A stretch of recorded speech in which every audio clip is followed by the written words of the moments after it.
pemilihan presiden yang baru lalu, ternyata kita temukan kecurangan-kecurangan yang terlalu banyak, kecurangan-kecurangan yang terlalu masif, yang terlalu sistematis. Kita juga mengalami bahwa penyelenggara pemilu tidak adil, memihak salah satu kontestan. Protes-protes kami, himbauan-himbauan kami sebagai pasangan calon presiden dan calon wakil presiden nomor 1 tidak pernah dihiraukan. Rekomendasi-rekomendasi Bawaslu di beberapa tempat tidak pernah diindahkan. Saudara-saudara sekalian, tim hukum kami dan tim data kami telah menemukan suatu indikasi kecurangan yang cukup besar. Karena itu, dengan sangat sedih dan sangat menyesal, kami mengatakan bahwa pemilu ini sesungguhnya gagal, bahwa pemilu ini tidak sah, bahwa pemilu presiden ini adalah melanggar kaidah-kaidah demokrasi, bahwa apabila kita merestui keputusan ini, berarti kita merestui sebuah kecurangan, kita merestui sebuah kebohongan, kita merestui sebuah ketidakbenaran. Ya, sama ya dugaan kita ini di 5 tahunan yang lalu lah ya, ketika melihat hasil survei yang 2019, kemudian menuduh ini dan itu. Dan ini berlakulah untuk hari ini juga ya. Jadi dia sedang bicara kepada dirinya sendiri. Jangan curang, jangan melakukan kecurangan-kecurangan yang luar biasa. Ya, itulah namanya sejarah ya. Oke, kita lihat lagi ada kiriman lain lagi nggak ya? Nah, ini yang tadi klarifikasi dari CNN. Salah input. Nah, kalau ada partai salah input itu disingkatnya PSI, Partai Salah Input gitu ya. Redaksi meminta maaf atas terjadinya kesalahan input dalam penyajian angka asli hasil hitung real count Pilpres di layar CNN Indonesia pada 20 Februari sekitar 12.24. Kesalahan telah diperbaiki segera saat itu juga. Fokus kami selanjutnya adalah memastikan tidak ada peluang sistem mengulangi kesalahan yang sama. Terima kasih atas perhatian pemirsa dan pembaca terkait hal ini. Redaksi CNN Indonesia. Ini sistem, kesalahan sistem. Kok kesalahan sistem hanya di situ saja? Kenapa nggak di 03? Kenapa nggak? Ini banyak pertanyaan yang harus dijelaskan oleh CNN kalau mau mendeklar Anda sebagai media yang netral, yang independen, yang tidak memihak. Tapi kalau Anda nggak bisa jelaskan dengan rinci, maka ini omon-omon doang ini.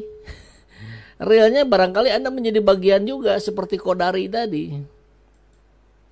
Kami terus di jalan perubahan, Anies Baswedan. Kita semua masih solid, tidak ada yang berubah. Anies Muhaimin jalan terus bersama kita, bekerja secara intensif. Memang tidak selamanya muncul di media, tapi pertemuan jalan terus. Partai koalisi solid sesolid-solidnya Anies Baswedan. Alhamdulillah, ini pernyataan kemarin nih dari sahabat saya juga nih, di sahabat di Facebook. Klarifikasi informal di grup informatika ITB. Nah, ini kan bicara itu Sirekap. Kesalahan bukan di software atau scanner. Sirekap sudah diuji dan divalidasi oleh Aptika. Jadi kesalahan algoritma dasar seperti ini tidak mungkin. Diduga ada backdoor yang dibukakan oleh oknum KPU atau firewall berhasil menembus. Berhasil ditembus sehingga aplikasi yang bekerja di dalam bukan Sirekap tetapi hidden application yang memenangkan salah satu paslon. Clear ya, ini karena Sirekap katanya dibuat oleh dosen ITB, begitu ya, yang dibantu mahasiswanya. Ini klarifikasi resmi katanya begitu. Jadi Sirekapnya nggak ada masalah, tapi Sirekapnya diotak-atik oleh oknum KPU. Nah, ada dugaannya begitu. Ini sudah TSM makin jelas ya. Ini kemarin yang kita bahas dengan Pak Rizal Fadilah, seorang ahli hukum, pengamat sosial dan aktivis kemasyarakatan. Tanda kemakzulan makin dekat. Kubu Amin siap menyambut hak angket. Kenapa yang dukung Prabowo syaratnya harus bodoh? Ini kata Budiman Sujatmiko ya. Insya Allah 2 putaran katanya. Amin, kita aminkan aja dulu ya. Oke, geser.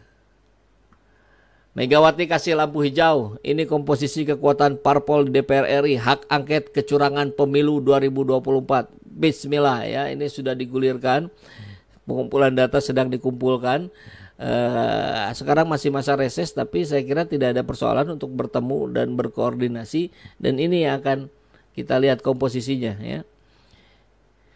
Hak angket kecurangan pemilu itu sebetulnya kalau hak angket syaratnya cuma 25 anggota, lebih dari 1 fraksi. Misalkan 25 ini dari PDIP dan dari P3, sudah cukup. Nanti kemudian masuk sidang paripurna. Nah, di situ nanti disepakati lagi. Kalau lebih dari setengah yang hadir, maka itu bisa berlangsung. Kemudian nanti lebih dari setengah yang hadir setuju, maka akan lanjut ke pansus penyelidikan dan pembuktian kecurangan pemilu 2024. Mungkin nggak ada yang masuk angin, ya mungkin saja. Kita tinggal berdoa. Kemudian ini akan menjadi catatan. Kalau partainya sudah sepakat, PDIP, P3, Nasdem, PKB, dan PKS, maka yang masuk angin ini akan ditandain oleh rakyat sebagai pengkhianat. Barangkali akan disajikan, ditempelkan dengan kodari, kualitas kemanusiaannya, gitu ya. Kita lihat 314 ya. Kursi yang dimiliki oleh 01 dan 03 koalisi partainya. Sedangkan yang dimiliki oleh 02 hanya 261. Jadi harusnya ini berjalan mulus. Dan kalau ini berjalan mulus, maka kedaulatan rakyat bisa dilindungi. Begitu ya. Apa hak angket itu? Nah, ini dijelaskan nih. Hak DPR untuk melakukan penyelidikan terhadap pelaksanaan suatu undang-undang atau kebijakan pemerintah yang berkaitan dengan hal penting, strategis, dan berdampak luas pada kehidupan bermasyarakat, berbangsa, dan bernegara yang diduga bertentangan dengan peraturan perundang-undangan. Jadi dugaan ini sudah kuat, maka diajukan hak angket. Kesombongan lurah yang ditantang banteng CS. Gelora dan PSI nggak mau bantuin gitu ya, kan dia nggak punya kursi. Nah, ini yang lebih jelasnya lagi apa perbedaannya dengan hak interpelasi. Hak interpelasi adalah hak DPR untuk meminta keterangan kepada pemerintah mengenai kebijakan pemerintah yang penting dan strategis serta berdampak luas pada kehidupan bermasyarakat, berbangsa, dan bernegara.